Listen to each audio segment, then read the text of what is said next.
Selamat datang di media pembelajaran IPA dalam materi sistem gerak pada tubuh manusia. Kompetensi dasar yang akan kita pelajari adalah memahami gerak pada makhluk hidup, sistem gerak pada manusia, dan upaya menjaga kesehatan sistem gerak. Indikator yang ingin dicapai adalah peserta didik mampu mengidentifikasi jenis sendi yang terdapat pada tubuh manusia dalam melakukan aktivitas sehari-hari.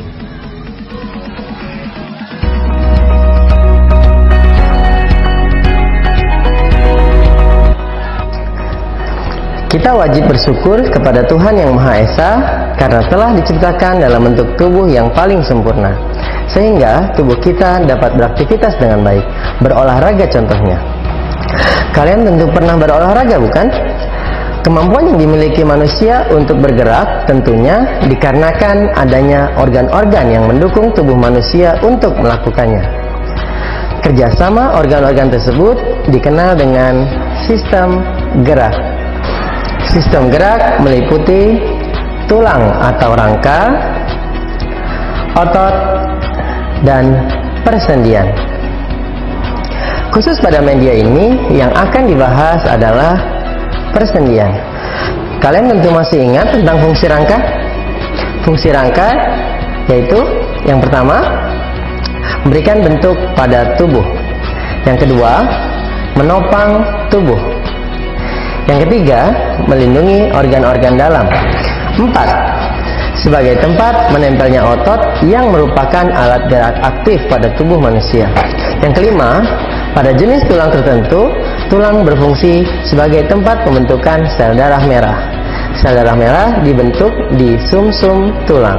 Tubuh kita dapat beraktivitas dengan baik karena adanya sistem gerak. Padahal, tulang yang termasuk salah satu sistem gerak pada manusia sangatlah keras, serta tidak dapat dibengkokkan. Ada yang tahu kenapa? Ya, semua itu dapat terjadi pada sistem gerak karena pada sistem gerak manusia terdapat persendian. Persendian merupakan hubungan antar tulang yang satu dengan tulang yang lainnya. Persendian mempunyai peranan yang sangat penting dalam pergerakan tubuh manusia, sehingga tubuh bisa digerakkan. Dengan adanya persendian, anggota tubuhmu dapat digerakkan. Tanpa persendian, tubuhmu akan sulit bergerak, bahkan tidak dapat digerakkan sama sekali. Walaupun memang ada persendian yang sangat kaku, sehingga tidak memungkinkan adanya gerakan. Berdasarkan sifat geraknya, sendi dibedakan menjadi 3, yaitu 1. Sendi mati atau sinartrosis. Sendi ini tidak dapat digerakkan. Contohnya, hubungan antar tulang pada tengkorak yang dihubungkan oleh jaringan ikat. Yang kedua, sendi kaku atau amfiartrosis. Sendi ini adalah perhubungan antar tulang yang memungkinkan suatu gerakan, namun gerakannya terbatas atau hanya terjadi sedikit gerakan.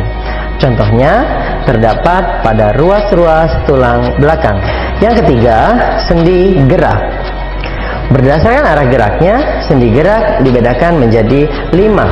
1. Sendi peluru. Sendi ini memungkinkan gerakan bebas ke segala arah.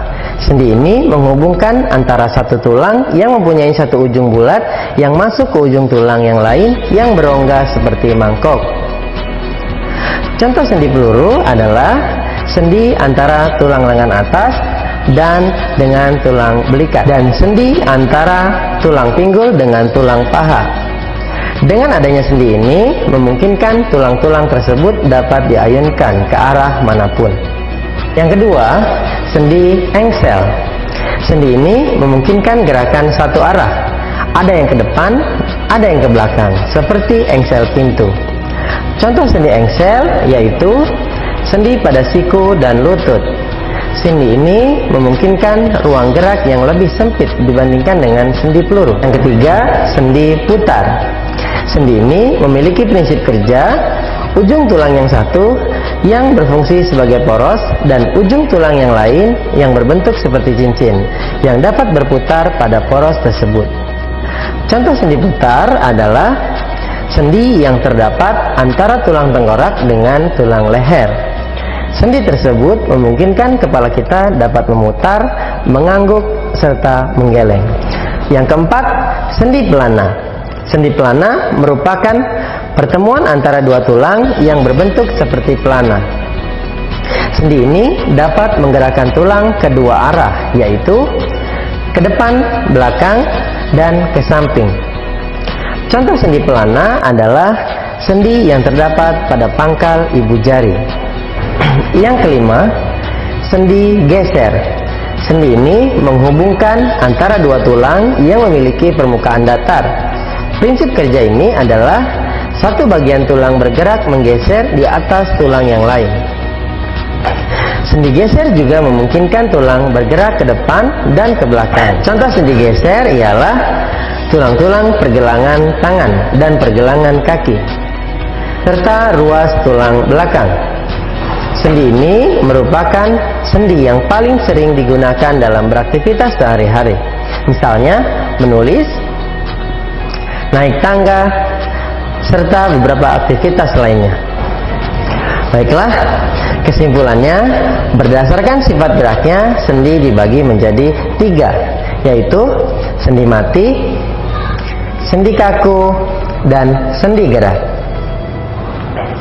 Sedangkan berdasarkan arah geraknya, sendi dibagi menjadi 5, yaitu sendi peluru, sendi engsel, sendi pelana, sendi putar, dan sendi geser. Baiklah, demikian materi penjelasan tentang persendian.